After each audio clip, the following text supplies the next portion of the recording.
Now, Mr. President, ngayon na ikaw ay iniimbestigahan sa war on drugs. Where are they now? Yung mga nagsusuporta sa iyo noon sa war on drugs. Hindi natin narinig ngayon. Iniwan ka sa ere. Ano po yung naramdaman mo?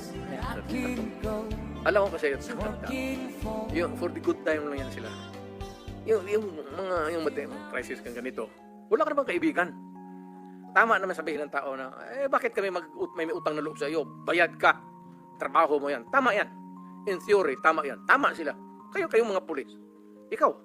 Pati ako. Pero, yung dapat lang malaman na yung pagiging mayor ko, pagiging talagang presidente, dinibdib ko yan. Wala akong agenda. Wala akong dinagdag na baski isang poste sa bahay ko. Wala akong bagong kotse. Hindi ako nakatikim ng Mercedes-Benz. Dinibdib ko talaga ang trabaho ko para sa bayan ko.